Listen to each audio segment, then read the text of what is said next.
are back here at Holistic Wellness and Detox on Carolina Women. We're here with our friends, Hollie, Amy, great to see you.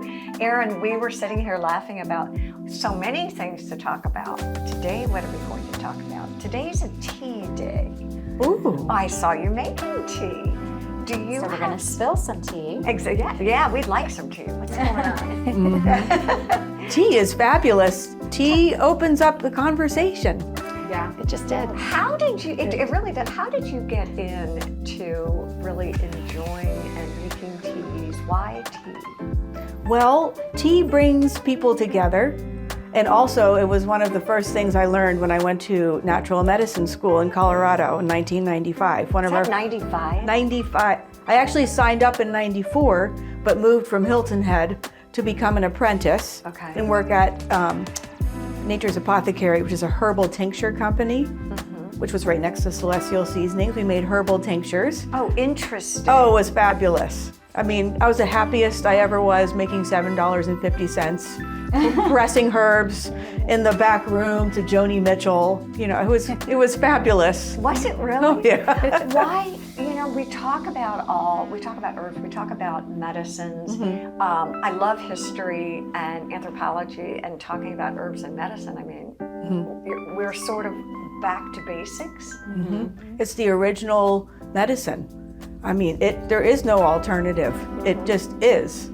It's everything. And you can grow it, and you can make a connection with it, and you can steep just even some chamomile, how it's so relaxing to the gut.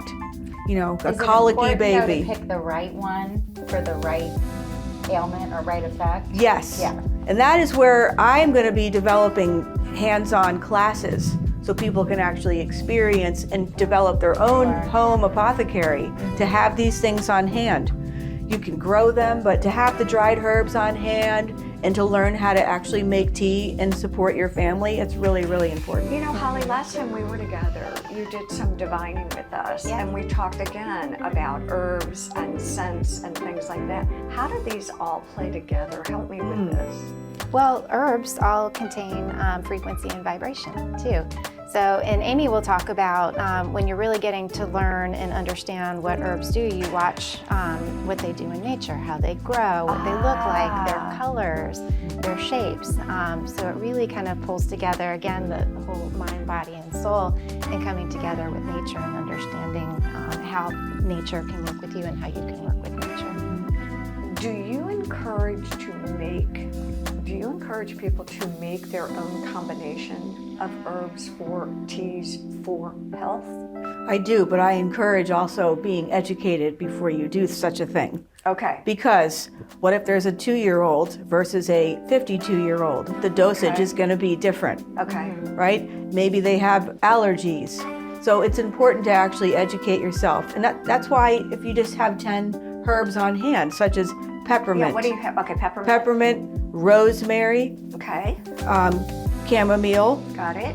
Let's see, what do I have? Ginger. Okay. Because you can do dried or fresh. Okay. And then there's also different components that they contain versus dry or fresh as well. Well, it's funny because even in psych, we talk about peppermint as very calming and soothing if people need a brain reset, or even if they just need to distract themselves from their anxiety and sensory, those peppermint kinds of flavors. Is that sort of the education behind? Well, it's the herb of breakthroughs. So if you have stinking thinking, it helps move old ideas out and through, because it is stimulating, but it's mild stimulant. It's also heating and cooling at the same time. Yep. So if you have a fever, it helps break it.